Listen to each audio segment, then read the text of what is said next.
So I'm reading from a Daily Mail article, and in the Daily Mail article it talks about, and if you can't hear me, just come closer, I'm not going to project my voice. It talks about a Christian store owner who refused to print posters for the Gay Pride event. Reads his cruel email to the organisers, obey what the Bible teaches. This is what a Christian did. So a printing store has refused to print posters for a Gay Pride event on the eve of Sydney's World Pride Festival. The Sydney CBD franchise of Quick Copy denied a printing request for the official Pride Fight Roller Derby event that had been held that night. The store owner, Wing Kong, wrote a brutal email to the event organisers after they requested his printing services. We are into our 40th year of business, and it has always been our aim to provide a consistent level of service and reliability. Leo, who is the person who made the request. I am unable to print this job for you. I am a Christian, and my faith requires me to obey what the Bible teaches. I hope you understand. Now, did anyone hear anything homophobic in that email? No. Did anyone hear anything that attacked the homosexual community? No. What did he say? He said, I'm sorry, I can't print it for you. I'm a Christian. I have to follow my own religion. Roller derby skater Leo Bunch, 33, said she was shocked after receiving the email. Why? Why was she shocked? A business has the right to refuse you a service. They have a right to refuse you a service. It's 2023. I just walked through 2 train stations absolutely smothered in pride flags, and the content they weren't happy to print was some logos for the different teams. It's common for fans to bring homemade signs, and for World Pride, we wanted to provide them. There's nothing particularly inflammatory, nothing sexual about them. I'm in shock. No one said that they were. Leo, no one said that you were being over-sexualized. That's got nothing to do with the reason why the brother refused to print the pride flags. It's because as Christians, we can't participate in sin.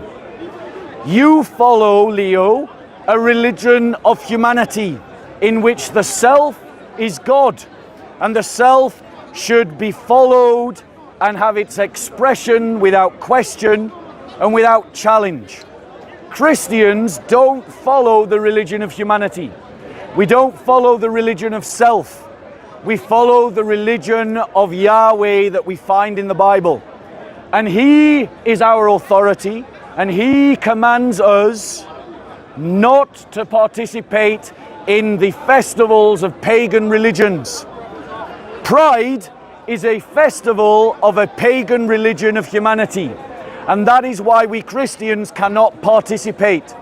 It says in the Bible, what does light have to do with darkness? What does the temple of God have to do with the worship of Baal? That's in the letter to the Corinthians. So when my Christian brother said that he couldn't print the pride flags, he wasn't doing it because he's homophobic. He's not doing it because he hates you. He's not doing it because he's trying to villainize you. He's doing it because his own religion doesn't permit him to participate in your religion, the religion of self. Now, this points out something that's really important to Christians, and it is about the power of economy. Economy has the power to influence and shape our lives. One of the reasons why the progressives have so successfully managed to push their agenda, their LGBTQ agenda, their multiculturalism agenda, their atheistic agenda, their don't be a loud Christian agenda, confident Christian agenda, is because they own all the big businesses. And if you don't like what they are doing, they cancel you. They shut down your bank accounts. they boycott your business, they don't do business with you. And when you work for them, they train you in their ideology. You go on training about what it means to be tolerant and pluralistic and to be inclusive and accepting. So they're literally indoctrinating you. They're doing that in schools as well. Now, what does this tell us as Christians? And one of the other strategies that they use is they identify businesses that openly commit to their ideology, and they give them rewards and certificates saying, this business is pro-LGBT, this business is pro-transgender, this business agrees with these values, gives them a little flag. The flag goes in the window, and it goes on the website. So people that agree with the business go and work with the business, and it becomes self-sustaining. Since there's just two in you, I'm just going to talk to you two, right? But this is telling us something as Christians. It's saying to us that we Christians need to have influence in economy. We need to have influence in economy. The vocations in the Christian world include any kind of activity. And being a Christian businessman is a vocation.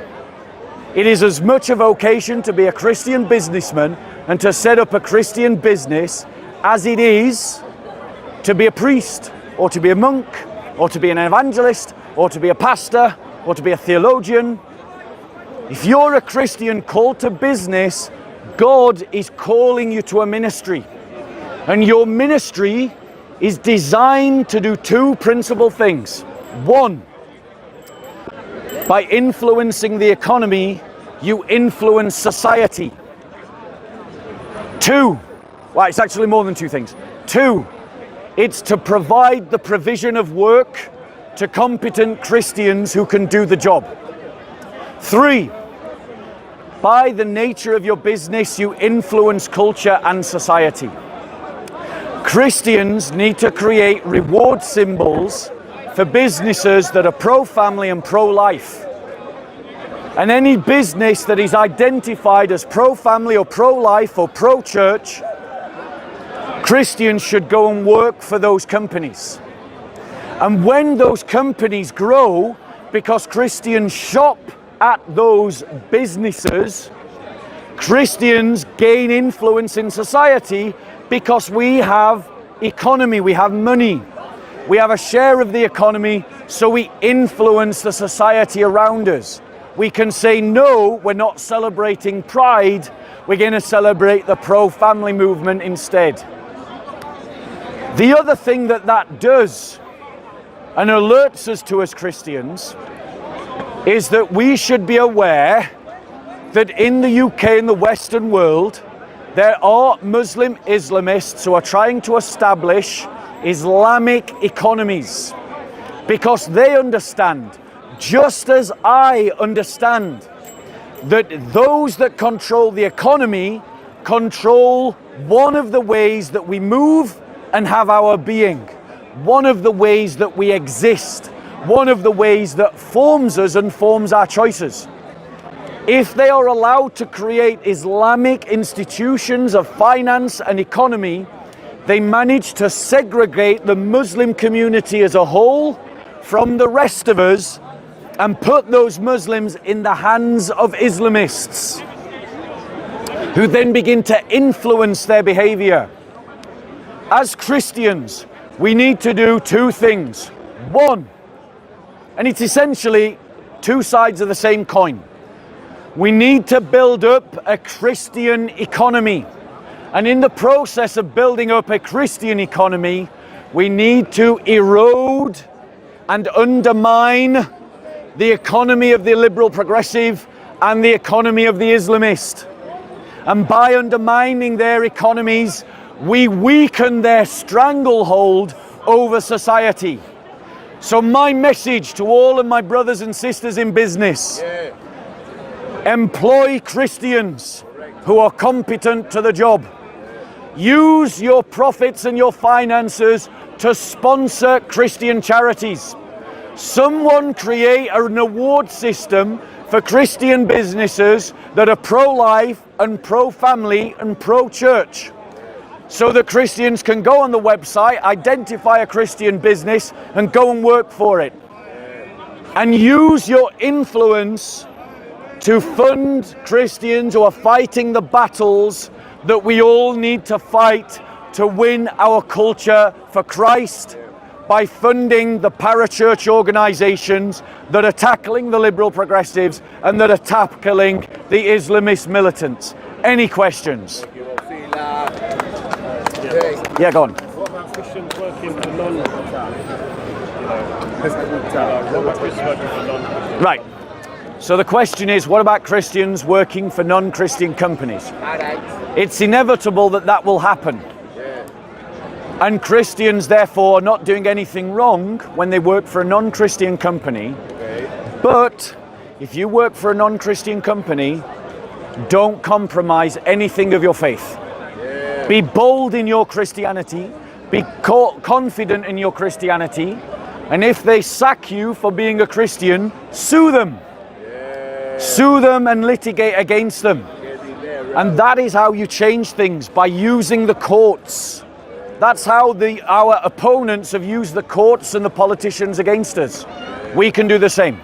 So Christians can work for non-Christian companies. They should not compromise their beliefs, and they should be willing to sue anyone who discriminates against them on the basis of their faith. Any questions? Questions going once? Questions going twice? Questions going 3 times. Thank you so much, guys. Good night. I'm going home. No more questions. You know what? Yeah.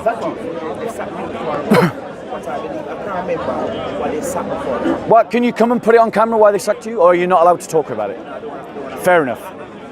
I can talk about it. You talk off camera, and I'll just say. They sacked me because of what I believe in. Yeah. And I did. They appealed it. Yeah. I told them, could not do this, Yeah. Yeah. And my religion, my way of life. Yeah. They reinstate me, but when they reinstate me, I felt that there was something against me. Yeah. Same way. Yeah. They didn't give me a lot of shit. Yeah. Because I was right in what I'm saying when, Do you know what that's called? when my union represent. Do you know what that's called? That's called Yeah. constructive dismissal, and it's Yes. against the law. Yeah. So if they reinstate you, but then make the conditions so impossible for you that you feel forced to resign or leave, then legally speaking, that's called constructive dismissal, and it breaks the law. If that happened in the last 52 weeks, you might still be able to sue them. No, it's. But can I make It's a another long. point? I just leave.